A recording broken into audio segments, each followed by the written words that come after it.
Helen, thank you ever so much for joining me today on the Untypical OT Talks podcast.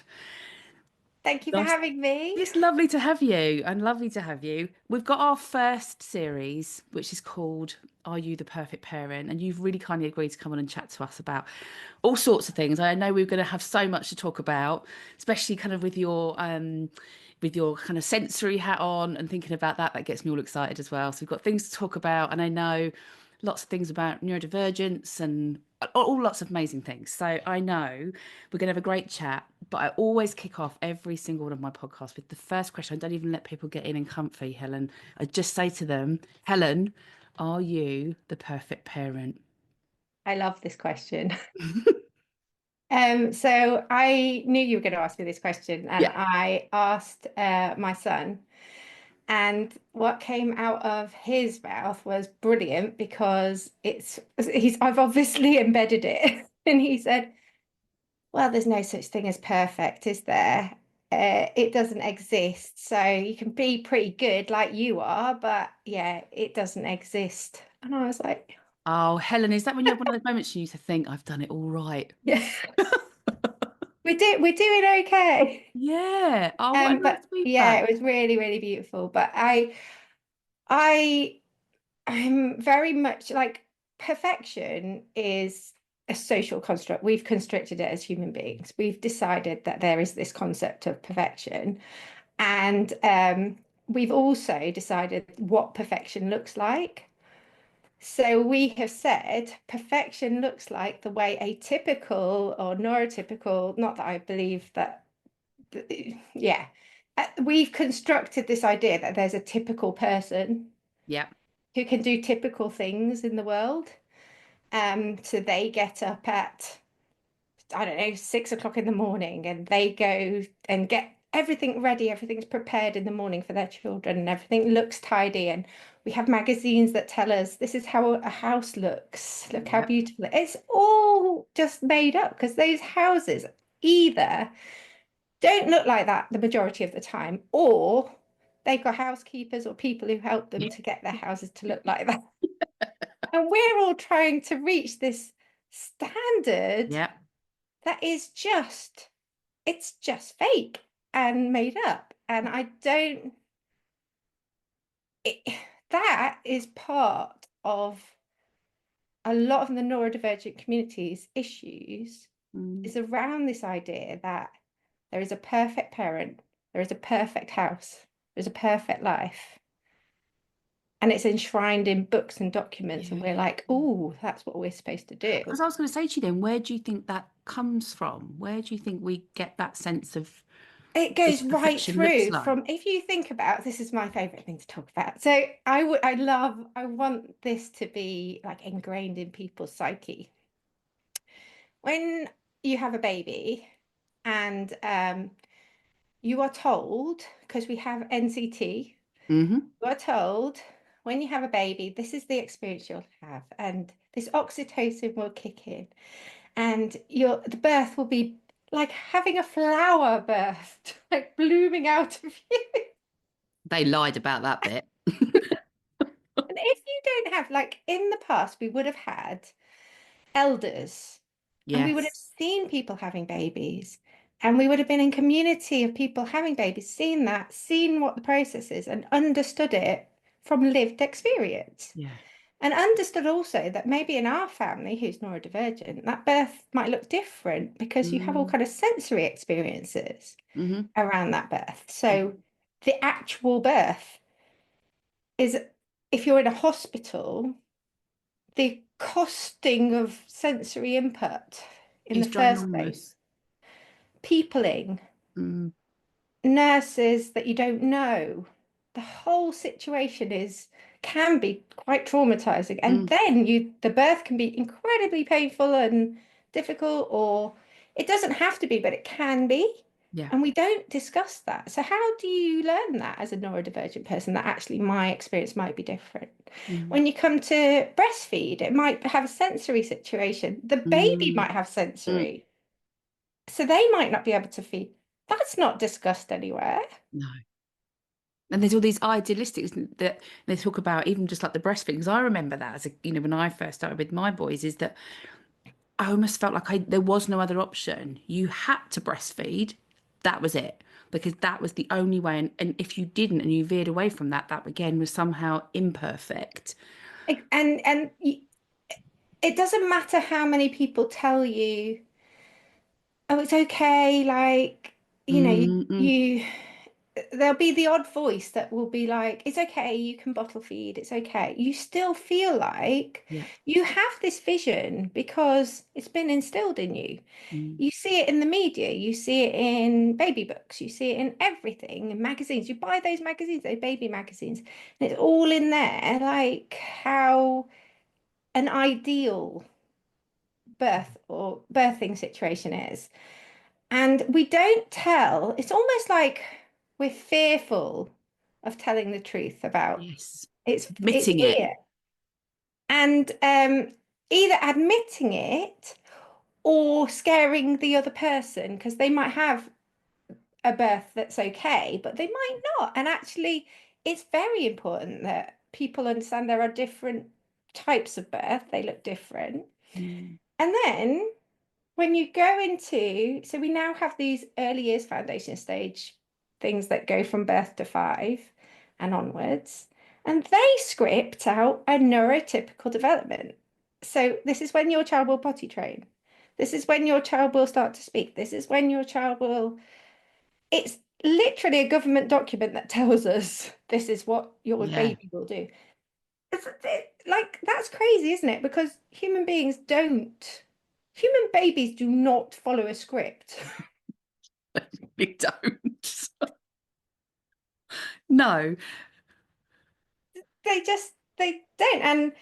And I always say to my child, I'm like, you didn't go A, B, C. You went A, B, 12, 10, C, Z. And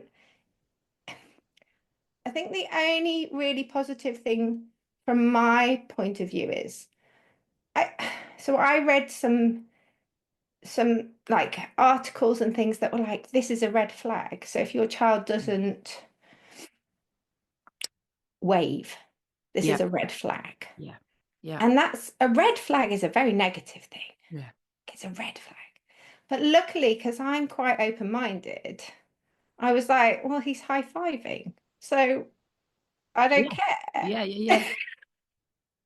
Like, isn't Just a that different better? way of doing it. I like that. And there were all sorts of things like that. Now, I do remember having moments where I was like, oh, but I wasn't really, I think I already, having done teacher training, being neurodivergent myself, Okay. having been in classrooms with children who had sensory differences, I was already on that pathway of, Yeah. Yeah. Yeah. hold on, something's not right here in the way we are explaining childhood. Yeah. Yeah. Yeah. Where did that kind of confidence come from, though, Helen? Because you sound like when you're talking around, you know, with your own kids and stuff, is that there's a confidence there in you. Was that always there that you kind of, So it's hilarious that, like, I'm not a confident person. So I've lived with severe anxiety my entire life, um, because I was neurodivergent and went through school. okay. Because I think as well, something we don't talk about is generational trauma of being Mm, neurodivergent. So mm, our parents are trying to also fit us into boxes. And when we don't fit into boxes, in the old ways of parenting, you push that more and you try to fit them yeah. because you believe that's the right thing to do. And we still have that where parents are like, I need my child to fit into school. I need my child because there isn't anything else at the Mm, moment. yeah. And that's a There scary really place to isn't. be, isn't it? I think Yeah. I know that from my Um, experience. and so I would say, so my confidence that people see, because they see me get up on stage and talk about Mhm. neurodivergence and they see I've written a book and all of those things, um, it's born out of now being in alignment. Yeah. Okay. I am trying to teach people that. I get it. I'm like, I can see why this isn't working. I can Hmm. see why neurodivergent children in school is not working. I can explain it. I understand why. I've always been really interested in how people tick, how people Yeah, work. me too. Love Yeah. unpicking that. So, as a neurodivergent person, the more I learn, the more confident I am. Okay. When I first had my child, I had a difficult time at the beginning, Yeah. and everyone was expecting me to like sail into motherhood because I was so child orientated. And I had a difficult birth, and therefore I had trauma from that. Yeah. And then it made it challenging at the beginning, but I was always there. I was always present. I was always wanting this beautiful moment, and it started to come to fruition. And the more I became myself again and connected and became the mother I wanted to be and dreamt of being, and I was like, I don't know, how do I explain this? I just felt like I had the chance to make a life for this child that fitted him rather than him fitting the life. Yeah. And I don't know what it is. You asked me, what is it? I don't know what it is. It's just something where I'm like, yeah, no. Do you Helen, know what I'm thinking? go on. Go I'm on. thinking, is it because at the beginning, I think this is what it is. Here we go. Go on. At the beginning, I went with what other people told me to do because I Yeah. wasn't very well and I was trying to fit in, Yeah. and it hurt my heart. And I had had that in teaching. It was hurting me to do those things. So when I'm doing things against what is right for my child, I can feel it Mm, in the soul of me. And so I learnt, well, if it feels good, yeah. and if we are both of us are regulated and calm, then that's where we should be going. Yeah. So it's learning to trust yourself. Yeah, Yeah, that and not. I know what this should feel like and this doesn't feel right. And I think that that happened throughout the journey. So there were therapies that I was offered that we did that even at the time I was like, so I remember being in speech and language and the therapist asking a question, my child answering in a way that I thought was beautiful, but it wasn't in context that she was thinking of. So she said, no, no, no, that's wrong. And I Mm, was like, and that happened continuously. And I just thought, well, he's not going to want to answer any questions because you're telling him what he thinks and believes is wrong. yeah. But it's not wrong, it's just different. Yeah. Yeah. Yeah. Well, I was just thinking when you were talking then about your diagnosis. So when did you get that, Helen? Did you get that kind of before you had your child or later? Or because I'm thinking about how that impacts on our parenting and kind of knowing. I even know we've come from a dyslexia point of view. I got my dyslexia diagnosis late, but I kind of almost suddenly went, "Oh, that's who I am," and I've suddenly started to Yeah. do stuff that I would never have done 10 years ago. Never have done. So I think a massive turning point for me was when I did my master's in Okay. progressive autism studies because I did it with Dr. Luke Bearden, Yeah. who is just amazing. Yeah. And um, everything he was talking about was resonating for my family, but hilarious. And I did this in my 40s. Yeah. So hilariously, I was like, okay, I can see it in my child, other family members. Didn't. I kind of knew ADHD, but I didn't think I had the autistic side. And I was like, no. And then I did my course with Jodie Clark, who was Yeah. Jodie Smith. So we were having conversations. And then it's Jordan James now, the autistic photographer, I don't Yes. know, Yes. Yeah. came and gave a talk. And he gave a talk about his profile, his life. It's like, oh, I loved poetry, and I noticed like poetry was part of my childhood, and I used to use it to regulate. And I was like, oh, I did that. And then he was describing how he would get heightened about things, and I was like, oh, I do that. And it just kept going and going, and I was like, oh, I do all of this. And I just turned to Jodie. I can't remember why, but I just said to her, are you good at maths? Because he said something about not being good at maths. I was like, I'm not good at maths, but I'm good at all these other things and da da da. And I just was like, oh. And that's really where I started to notice about the link between sensory and pattern spotting. Mhm.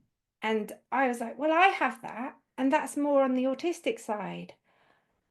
Oh, but it looks completely different to anything that's in the books about what an autistic child looked like at that point. Um, and then through having done that, I went and got a diagnosis, and the diagnosis was autistic ADHD. Um, So you got a diagnosis of both at the same time. so mine is a done by a clinician, but a non-clinical, so I could get both at the same time. So it can't be used to get medical assistance or anything like that. Yeah, But I wasn't for that reason, it was yeah, yeah, for yeah. my own Yeah. identification. Um, and definitely, I don't know how about you, but once I had that diagnosis, I started to unpick so much, and part of you grieves for not for the fact you are those things, but But for what angry too. I got angry about what I had kind of maybe missed out on and that I could have gone down a completely different route had I known. yes. And And then I I got sad. and I actually didn't just come out with that diagnosis because I then had further um assessments during my course, and I have it across the board.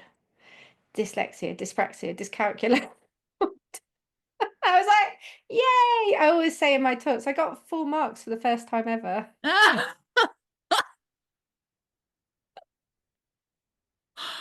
Oh, so, But so what age were you at this point? So when you got these diagnoses, Helen, how old were you? If you don't mind me asking, that's really no, personal, that's fine. isn't it? Sorry. I think I want to say 40, 41, Okay. Yeah, 42. similar age to me when Yeah. I had mine. Yeah. Okay. So that was post you having children. So you had your child and then diagnoses came later. Yeah, and I think having taught, having worked with children for quite a long time prior, always in my classroom, if children had sensory differences, there was one child who needed to touch my knee all the time on the carpet just to feel okay. And Yeah. I was fine with that. Yeah. Whereas other teachers were not fine with that. They were like, you shouldn't be touching and push the hand off. And I just Yeah. thought, well, why not? So I was never trained before in sensory, but I just got it. I was like, well, probably because I experienced it to a certain extent. I think I experienced it in a different way to some of my family members. Um, so I talk about the fact that when it was COVID and everyone had their masks on, I didn't know what anyone was saying because Mm. I'm trying to take in a lot of information from their moving of their lips, their mouth. I find it really hard when people don't look at me, whereas my partner's the exact opposite. So it's fun in our house because Okay. he needs to be looking away and doing something else. Like, And you you say need him looking at you. whereas, with children, I'm like, I know that I know that children need to look away. Some children have sensory profiles where they need to look away in order to concentrate. Whereas Mm-mm. with my partner, I can't just be like, yes, that's okay. I can't give him I think that's quite common, isn't it? the same patience, and I should because it's the same. Mm. Um, but yeah, I think that I can't remember what we were talking about. I think that the confidence comes from um Oh no, we were talking about diagnosis, weren't we? Yeah, we were talking about, and yeah, just when that kind of came in, and I suppose the link I was trying to make for me was whether having your diagnosis helped with your confidence in parenting and being able to trust that you talked about your gut feeling and it hurting in your heart when it wasn't right.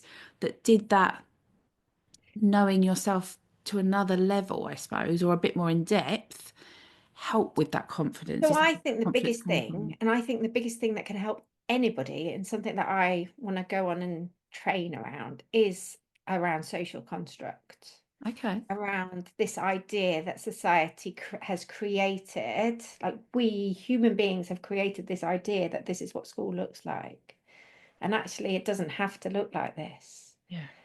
Um, yeah, so that it turned my life on its head because I always knew that we didn't fit, Yeah. but I couldn't verbalize, and now I can, and put it in my book, Yeah. Yeah. and that has given me the confidence. What it's given me the confidence to do is twofold. So it's given me the confidence to be able to put it across to the wider community about, we don't have to fit in these boxes, Mm.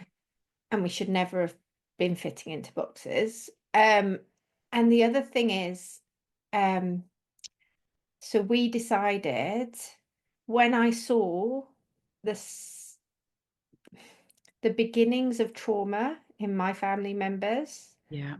due to school, and it wasn't the people around that child. This is really important to understand.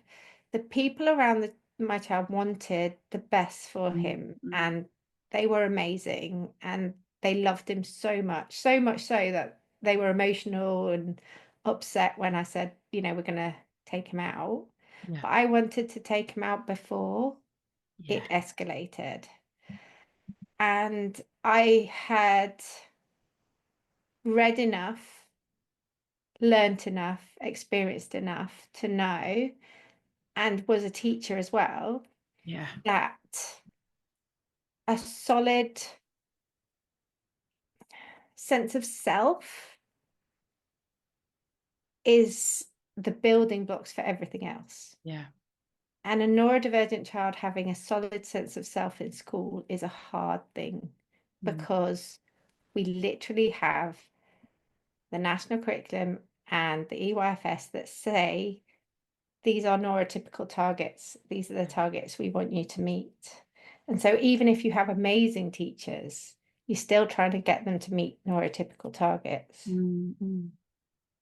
And it's so hard, though, isn't it? I think 'cause it's really interesting that you touch on the trauma side of stuff. I think because there's a lot of my son's out of school. We can't find a school that can meet his needs at the moment, and so he learns at home from an EATOS package, which people that have tuned into the podcast will probably have heard me talk about. But that's educated other than at school. Um, and academically, he was doing brilliantly. He was So hitting all their milestones, and actually was great to have in the class because he was top of this set yeah, and top of that set. But emotionally, I had a child that was in bits, huge masker, so was in school yeah, masking, and the trauma that happened for him in that was huge, and the sensory aspect of school was ginormous. And like you say, I had so many people in that school that were lovely people trying really hard to make things better for him so that he could stay. But actually, in the end, it was the environment. It was the environment, and they couldn't, it was the building, even yeah, little corridors. He'd be like, there's too many, they're too close to me.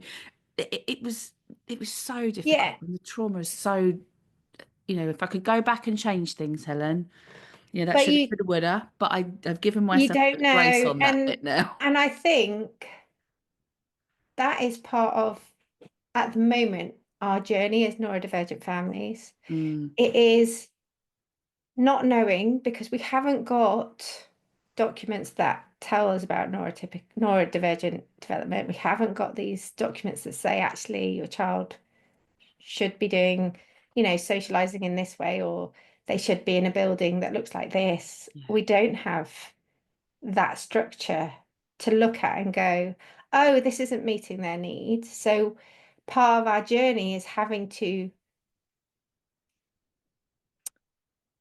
get to the point where we're like, this is not okay anymore. Mm. And what it's so difficult because at the moment as well, the government is talking about all children should be in mainstream, more children should be in mainstream. And I feel like the premise behind it is we're going to make mainstream so inclusive that it will be Mm. right for all children, but they're not anywhere near that yet. Mm.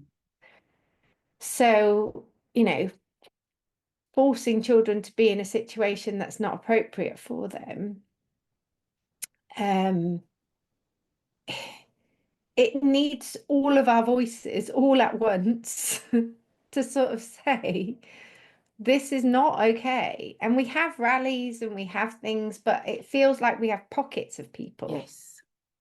and we need all of us together, all of our voices Collective together. voice. Yeah, collective voice. Yeah. And I And remember you and I having a conversation about that, didn't we? Because of my son. And he's really struggled, and he won't mind me saying that he's really struggled coming to terms with the diagnosis of being autistic. And his, when he talked to him, it was very much, if I had a choice, I would choose not to be.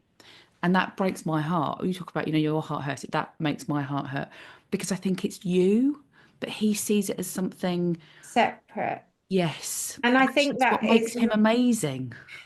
and that's a huge part again of the way we've framed it for so Yeah. long. But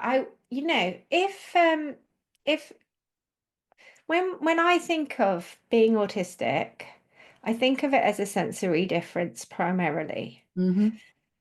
Because if you think of everybody's senses as being on a mixing desk, Yeah. and everybody has a slightly different mixing desk that they start life with, and then that means that you home in on different patterns of learning Mm.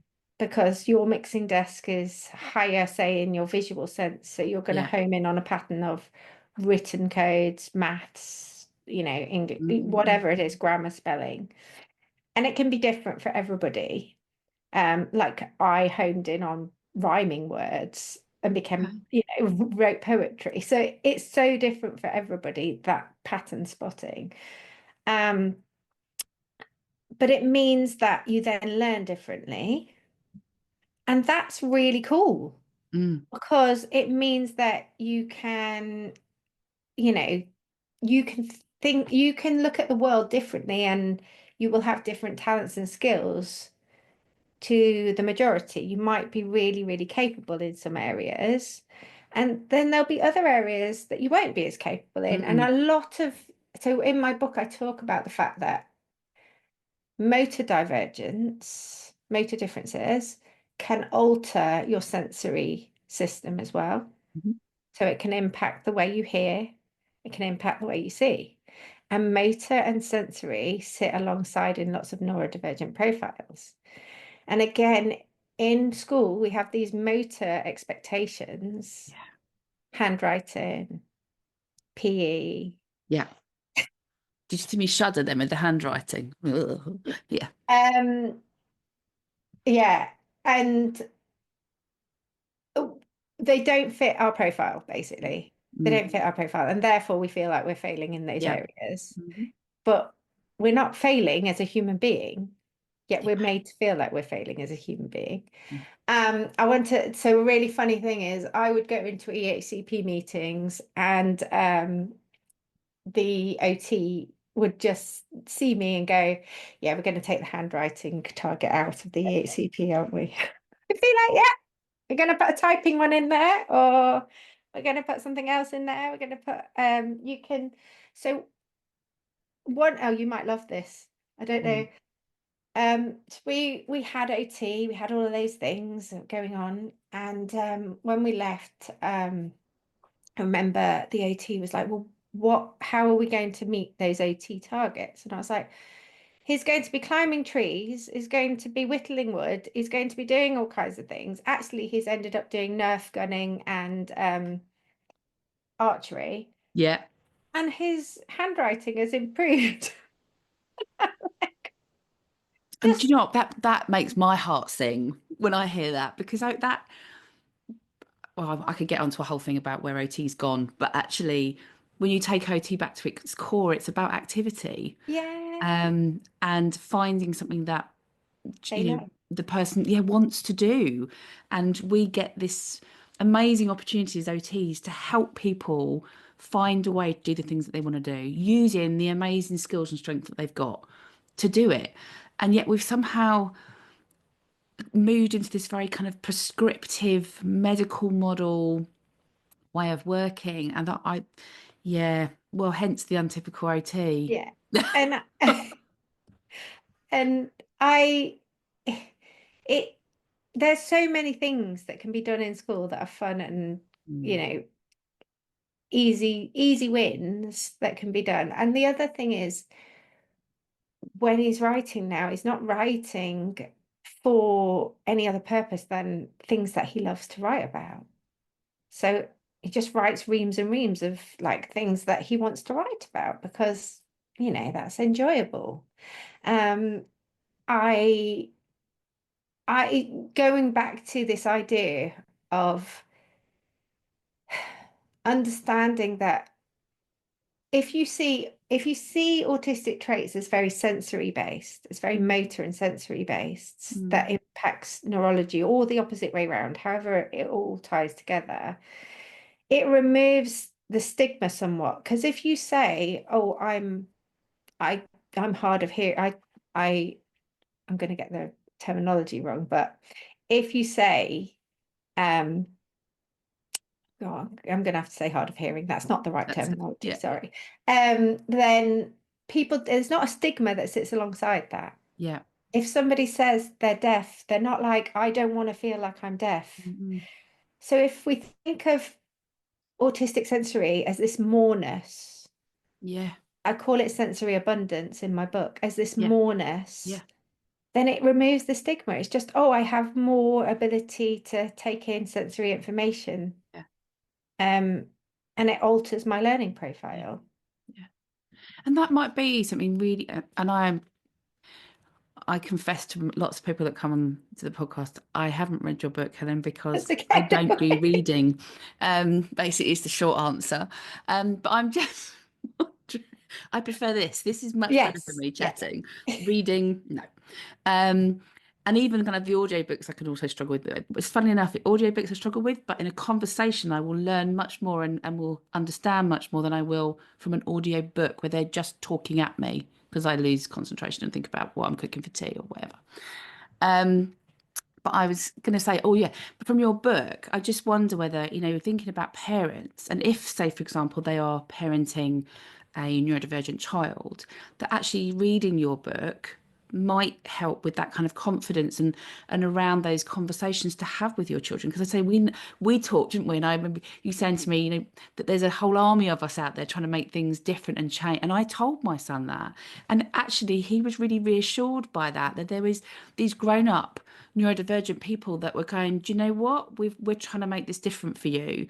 Just hang in there for us if you Yeah. can. And I think that gave him a sense of relief almost that he could kind of go, okay, I'm going to let you grown-ups go do that bit, and I'm just going to do me for a bit and get okay with me.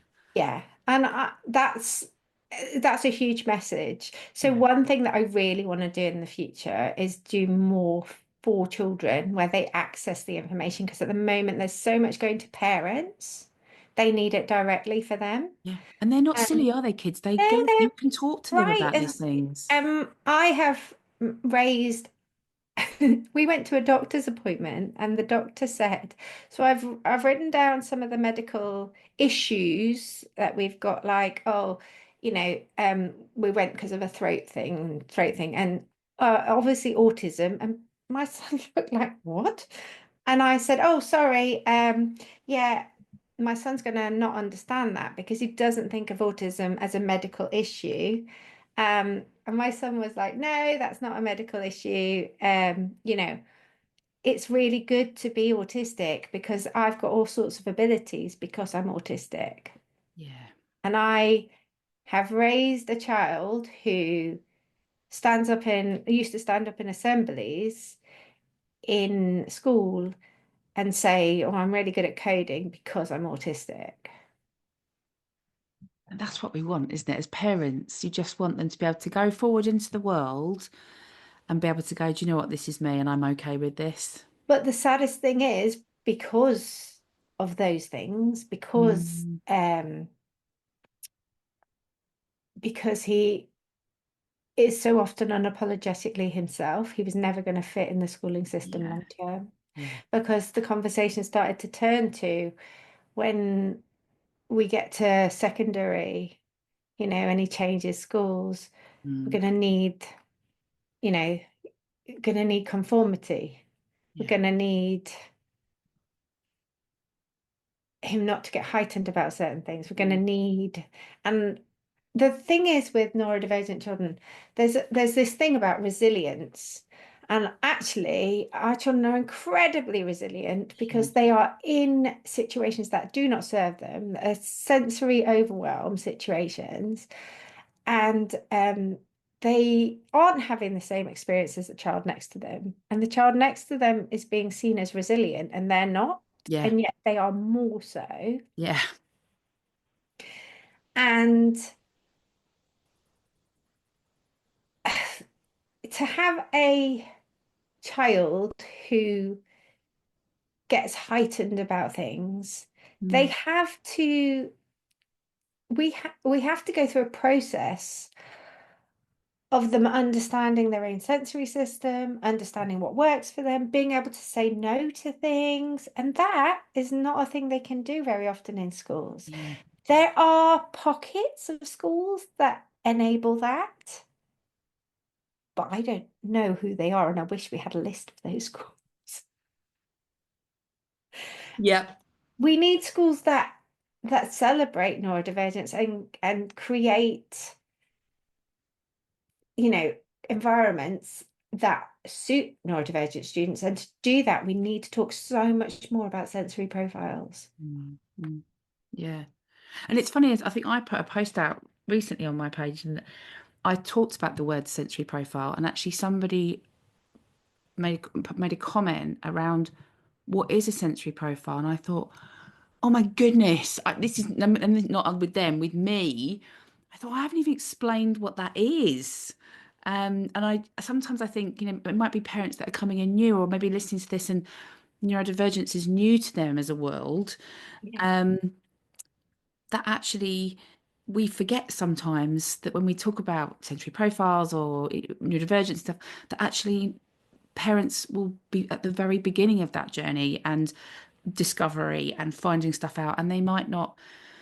I mean, we know the links between kind of parents and children, but might not know ourselves that we are neurodivergent, and that information that can blow your brains a bit. Actually, right? I remember, thinking even in the job that I have done, and the work that I've done, the kids that I've worked with, and the families that I've worked with, actually, when it happened to us as a family, there was a whole nother level of learning that happened. Yeah. And I don't think we talk about sensory profiles in enough detail at all. Like teachers will say, "Oh, I differentiate the work," or "I differentiate," or we allow sensory breaks. It's nothing. It's nowhere near what we need to be talking about. When and one really interesting thing to think about is the fact that there's children in that classroom sitting there not knowing that they are having a different sensory experience. Yeah. I didn't know I was having a different sensory experience. So when you were talking earlier about I can't listen to a podcast, I'm not I can't listen to an audiobook. Yes. I'm the same. Yeah. And I'm more of a multi-sensory person. Hmm. So, and that's why I'm quite emotional about things because I have to have an almost emotional experience. Yeah. Multiple senses have to be triggered at once for me to embed something. Yeah. And that, if I think about my geography lesson where I sat down and drew isobars and a teacher talked at me about That isobars, didn't do it for you, Helen, that did it? didn't do Yeah. it. I'm with you on that one. So I needed an immersive education the Yeah. whole way through. And as you get older, that stops being as immersive. When you're younger, for some reason in early years, we're like, yes, it needs to be immersive and this is how children learn. And all of a sudden at year We one, it's like, stop no, it, they don't don't we? learn like that Yeah. anymore. And there are so many different sensory profiles in that classroom. So there'll be some children who really work well with a teacher standing at the front and talking. Mm. But the way we deliver school and the teacher at the front talking constantly and giving knowledge to the children and them writing it down works for a lot of typical brains Mm. because they can switch easily between what the teacher's saying, what's on the board, Yeah. their writing, all those sorts of things. Whereas neurodivergent children, if you're a monoprocessor, which means you need to focus in on one more on one sense than the others, you might need to look away from the teacher in order to take in what they're Yeah. saying auditorily, but then you're not picking up on what's on the board. Mm. Or the other thing I talk about is the fact that if you're taking in more sensory information as this monoprocessor, you can hear you can hear the wires buzzing. You can Yeah. see Yeah. the Yeah. lights flickering. You can hear children outside. So how much focus can you have on that teacher? Because you can't block everything else Mm, out. mm, mm. And then you've got your multisensory children who are already daydreaming, and then the teacher tells them off because they're daydreaming, and then they come back to the teacher, and then the teacher's still talking. You're not even taking it in because it's not multisensory. Yeah. And if that teacher turns away to the board to point at something and still talking, you've missed a whole load. Yeah. So you've got children in the classroom having this experience and finding it really challenging, and they don't know. Yeah. All they know is, why can't I do what they're doing next to me? Yeah. And then the impact goes inwards, doesn't it? So then it's all internalized. It must be me. There's something wrong with me. Everybody else can do it. I can't do it. Therefore, and again, like you can probably relate that back to your school days. I certainly can, thinking Yeah. I can't do it, so I'm a bit thick. These Yeah. spelling tests that they've made me do over and over and over and over again, and I keep getting them wrong. And then when I get them wrong, they make me stand on my chair, Yeah. the whole class. Um, That was my times table. yeah, yeah. I still can't do my No, sevens. no, Um, I don't think I can do many of them. They're mathematicians in my family, but I'm not. yeah, yeah, And if you look at if I always do this for teachers when I'm giving my talks, I'm like, if you look at my diagnoses and you had me in your classroom, you would assume that I was going to really struggle through life. I've done two PGCs. I've done a master's. I've written a book. Only after I found the things that worked for me, the areas I could hyperfocus in, neurodivergence is my hyperfocus and people, and that's my hyperfocus. We never talk about the fact that we don't do sociology as a subject for young children. We don't do psychology as a yeah, subject for young children. So we're not unpicking these things from the get-go. yeah, We're not looking, as children, we're not looking at why is this happening in the playground? Why is this happening? And so for those children, like I was, who that would have been brilliant, where's our moment to shine if you unpick how humans learn? mm, you know, in those subjects that we're given, I didn't get my moment to shine. I'm a caring person. I didn't really, there's nothing in our education system that says, we do PSHE, but there's no exam in PSHE. You're not like, oh, she's, yeah, really good at. So if you were going to be a nurse, if you're going to be a teacher, if you're going to be an OT, if you're going to be a psychologist, yeah, yeah. And it's funny, isn't it, thinking about the jobs that we've kind of gone into, you know, I think when I went into it, it was the practical side of it that I knew a bit like you're talking about that kind of multi-sensory learning. I needed to go out and do it and feel it and be it. And it stuck me in a lecture theatre learning for 3 years. I wouldn't have lasted. no. I mean, I found it hard enough as it was being undiagnosed dyslexic, but producing reports and yeah, Yeah. essays that were just anyway. Um, but being able to do and experience it was what I needed. But I stumbled across that. That wasn't, I didn't know what I needed. I just ended up there somehow. And I think I was lucky actually to end up there. And some people aren't so lucky. They don't get to that point. And if we talked about sensory profiles more and Mm. unpicked Yes, each people would child, know. like what are your interests and where could that Yeah, lead? yeah, yeah. but also kind of from a protective factor as well. Or we could go into sensory stuff, couldn't we, Helen? But from a protective point of view, emotionally, for us, that if you know your sensory profile and you know what's triggering and difficult for you, and you know what kind of replenishes and makes you feel better and regulates you, imagine knowing that as a kid. How amazing Oh, would that be? That by the time you got to being 40, like in us in our 40s, that we haven't done all that horrible stuff that. and the really exciting thing is there are children I have worked with, there are children in my family, there are children that I know that Jodie's worked with who have that language. Yeah, My child has that language. yeah. But they should all have it. They should all have it. Yeah. That's the thing. Yeah. And when that revolution happens, it's unstoppable. Because if that many neurodivergent children are saying, this is my sensory profile, and I know that X, Y, and Z Mm, is, will regulate me. And obviously, alongside that, you have children who are non-speaking. hmm But again, I think observing and working alongside on sensory profiles with non-speaking families, Absolutely. parents, huge, Yeah. And you'll see kids, even the non-speaking kids, they'll navigate towards something, huge. and you think there it is. That's what they need. Because The kids ability inherently to will do say, that. yeah, and the ability, so with AACs, I can't remember, go on, tell me what the acronym is. No. For dyslexic, augmentive. Yeah, yeah, yeah. So the apps that you use when you're non-speaking to be able to communicate Yeah. and it communicates for you, um, to have the ability to say no, Yeah.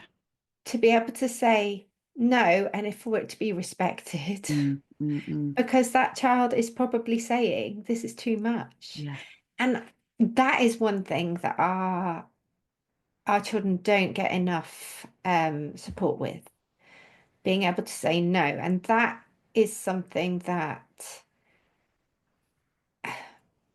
I remember that, my child was saying, I can't do that. I'm neurodivergent, so I can't do that. hmm And the comment was sometimes, oh, I think he's using it as an excuse. And I sort of explained that he doesn't that doesn't make sense because he loves being at school. He loves doing school. He's not going to use that as an excuse. He's telling you Yeah. he is actually overwhelmed and that he's using his voice. And actually, if we can respect that, that gives them a sense of self-belief, self-understanding. Um, but the opportunity to do that in school is limited. Yeah. So. Really hard. I'm just thinking, if you were to go, if you, there'll be parents listening to this, Helen, and they'll be thinking, whoa, I've just had my mind or brains blown by this. So there's so much now I need to go off and learn about. If you could give a parent one tip that maybe struggling and finding things really hard, and maybe we focus on parents that are in neurodivergent families. So maybe they've either got kids that are neurodivergent or they themselves and their kids, and or they could be a mix within that family. What would be the one tip you would give them? So I, the biggest thing I think for all of us that we talk about is we have this gut instinct. Yeah. You have this gut instinct. It might be pushed down, Mm, but you have a feeling when you're going against something that works for your child. yeah. And we almost, for so long, we think to ourselves, you know, I I have to try and fit the narrative. I have to try and fit what other people are telling me. Yeah. But if you have a gut instinct and other people are telling you something, just sit with that feeling and try and understand that what you're being told might be right for a neurotypical child, but what you're being told might not be right for your child or your family or your situation. And if we can all access those resources that, like my book, like your OT, like so many advocates out there, Heidi Maver, and if we can access those resources that give us that confidence to go, you know what, we need to do things differently.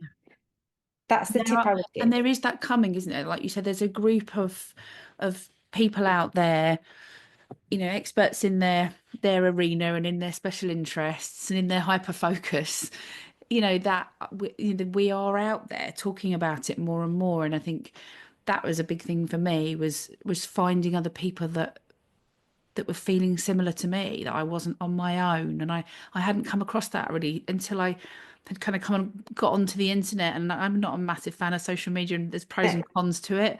Um, but it did give me access to other parents that have been in those situations, who've been where we are. And, you don't always find that at the school gates. And I used to find the school gates particularly Yeah. difficult, but we won't go into that and reasons why. But anyway, but it's finding those other people and those other voices, isn't it? And that other experience to be able to go, do you know what, actually, I am right. And giving yourself that permission to go with your gut. And I think when we talked about like elders of the Mm. village, there are, so I advocate because I heard Luke Bearden talk, because I heard Heidi talk, Yeah. because I'd heard the autistic advocate talk. Um, and then there are people now who are advocating because they heard me talk. Yeah. And it's like that. Yeah. And there are so many voices now. Yeah. And I think that's the thing that we need to really feel like there is movement. It feels like moving a juggernaut at the moment, Yeah. trying to change education. But there are so many of us out there that feel the same way. Yeah. At some point, we will come together and Yeah. change things. And I do think that getting those things to children themselves as well. Yeah, I love that idea of, doing it with and having those conversations with the children at a much earlier age. I think there's pockets happening, but it's still the information that I've kind of heard being used. I kind of think, oh, Yeah, yeah, could we change the wording around that? yeah. And I think people often do things with really good intentions. Yes, I agree. Um, but yeah, that I think, yeah, I think sensory profiles, getting the information to children and supporting parents in understanding that we can do things a different way, Yeah, and that they don't need to feel any guilt around that. Um, and if we can all, raise that voices. I'm not very active in there at the moment, but I'm going to be again. I run the Neurodivergent Families Wellbeing Club on Facebook. Um, and that has been a beautiful community, and it's been a place where I've met other parents and amazing. other people who Yeah, advocate, yeah. and that people can pop in there to get support, and other people answer questions as well as me because I'm Mm. not very active at the moment.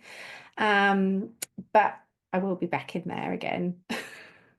What Um, else is going on for you at the moment, Helen? So if people have kind of listened to you today and think, actually, do you know what? I'd like to really know a bit more about Helen. Obviously, we'll put all your kind of links and stuff I'll put in the show notes so people can find that. But have you got anything going on at the moment? What's next for Helen Daniels? this year has been all about going out and giving talks, Yeah. and obviously the book came out, and I have been giving online talks and in-person talks. I've gone and talked at the National Education Union, and I've talked at schools and things like that. Um, I have got projects coming up that I can't talk a lot about, which That's is all right. That's all frustrating. right. But I'm going to be doing a lot more collaborating with people, so that's going to be, That's exciting. yeah, really exciting. And so I decided that at this point, I've sort of stopped doing things with other people as much. So I'm not doing as many podcasts. I'm not doing as many talks. I'm not doing. Well, now I Yeah. feel really privileged, Helen. Thanks for still coming on. I think I've got my last one on the 18th of this month, and Yeah, everything is going to be about creating stuff that I know people really need. amazing. And those resources for children, which I think Yeah. is huge. So it's all in the Where will pipeline. people find that, Helen? So I know you don't want to talk about that at the moment, but where, so if they was to keep an eye out, would that be kind of on your website? Yeah, Or so you've got a Facebook group? there's going to be a new website. There's Okay. going to be This is all new. and there's going to be so I'll have a waiting list for certain things as well. Yeah. And my big thing is I want it to be as accessible as possible Yeah. for people. So it's Yeah. not there's not going to be stupidly expensive resources or anything like that. Yeah. Um, the yeah, so the best thing to do at the moment is probably follow me on social media Yeah. because everything will be changing on there and I'll be letting people know. It's going to be a few months yet, Okay. but Okay. But um if they join up with you and yeah. connect there, they'll kind of be aware of what's going on. Yeah, if you Helen, follow me on say on OTB Sensory on Instagram or on Facebook, which is under Helen Daniel, then I'll be posting information on there. yeah. I'm really excited because working on my own projects and creating things that I feel like what I want to do is bridge the gap between home and school. Amazing. And I want to bring other people in to that mission. Yeah. And that's really exciting. That sounds amazing and so needed. Yeah. So needed. Helen, will you remind me of the name of your book? So if people are wanting to go and find your book, Oh, is it backwards? not for me. Oh, okay. No. So neurosensory, Neurosensory divergence, autistic languages, a roadmap to an equitable life for autistic children. amazing. It's on Amazon. So Lovely. Just so everyone knows they can go and find it as well. But that just leads me to say, Helen, thank you ever so much for coming on. It's been an absolute pleasure to have you on. And I do feel very privileged that I got in quickly before you decided you were going to do no more podcasts. Luckily, I sneaked in there. yeah, thank you Um, for having me. I love talking to you anyway. oh, it's been an absolute pleasure. Thank you ever so much. Well, that's it for this episode of the Untypical OT Talks. Thank you so much for hanging out with me today.